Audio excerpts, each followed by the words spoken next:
Last time elections ఓటమి నుంచి ఇంకా గుణపాఠాలు ఏం నేర్చుకోలేదంటారా సార్? గుణపాఠాలు నేర్చుకోలేదు అని చెప్పడం కంటే కూడా జగన్మోహన్ రెడ్డి గారు అమరావతి విషయంలో ప్రజలకి చెప్పాల్సిన విషయాలు చెప్పలేకపోవడం అనేది ఒక దురదృష్టకరం. నేను ఈ 3 రాజధానుల ప్రకటన రాగానే జగన్మోహన్ రెడ్డి గారు ఏం చేయాలి, ప్రభుత్వం ఏం చేయాలి, ఇన్సైడర్ ట్రేడింగ్ ఆరోపణలు వస్తున్న నేపథ్యంలో ప్రభుత్వం చేపట్టాల్సిన చర్యలు ఏంటి, అలాగే జగన్మోహన్ రెడ్డి గారి పార్టీ కానీ ఆంధ్రప్రదేశ్ రాష్ట్ర ప్రభుత్వం కానీ వాళ్ళ ప్రతిష్టకి సంబంధించిన విషయం కాబట్టి వాళ్ళు తీసుకోవాల్సిన స్టాండ్ ఏంటి, ప్రజలకు చెప్పాల్సిన స్టాండ్ ఏంటి అని 2020 నుంచి నేను టీవీ ఛానల్స్లో మాట్లాడుతున్నాను. ఆ విజువల్స్ ఉన్నాయి. ఆంధ్రప్రదేశ్ ప్రభుత్వ చీఫ్ సెక్రటరీ గారికి, మున్సిపల్ అడ్మినిస్ట్రేషన్ ప్రిన్సిపల్ సెక్రటరీ గారికి, అలాగే సజ్జల రామకృష్ణారెడ్డి గారికి నేను వైసీపీ తీసుకోవాల్సిన స్టాండ్ ఏంటి, ప్రభుత్వ పరంగా ప్రభుత్వం తీసుకోవాల్సిన స్టాండ్ ఏంటి, ప్రజలకు చెప్పాల్సింది ఏంటి అని విపులంగా చెప్పడం జరిగింది.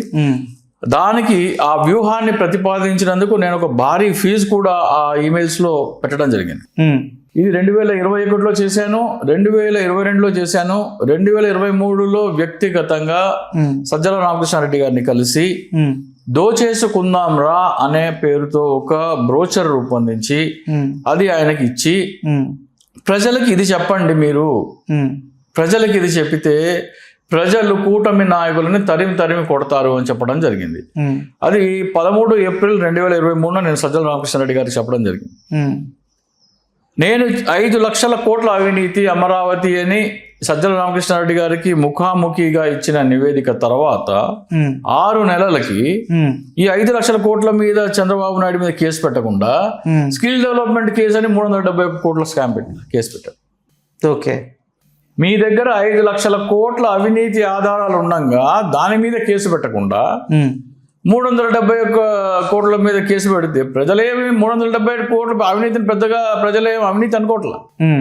ఈరోజు లక్షల కోట్ల అవినీతి అయితే అవినీతి అనుకుంటున్నారు, కానీ భారతదేశంలోనే అతిపెద్ద అవినీతి scam Amaravati land pooling scam. ఆ ఆధారాలు మీ చేతికి ఇస్తే దాని మీద మీరు కేసు పెట్టకుండా 371 కోట్ల మీద కేసు పెట్టడం ఏంటి?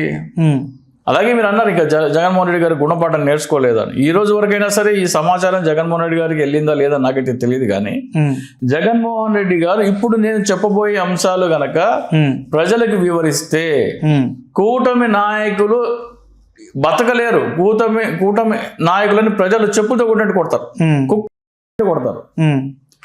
అమరావతి ల్యాండ్ పూలింగ్ ఇదేంటంటే, రైతు గనక తన ఎకరా భూమి ప్రభుత్వానికి ఇస్తే అతనికి 1000 గజాల రెసిడెన్షియల్, 450 గజాల కమర్షియల్ ప్లాట్ ఇస్తారు. ఇది చంద్రబాబు నాయుడు తీసుకొచ్చిన ప్రతిపాదన.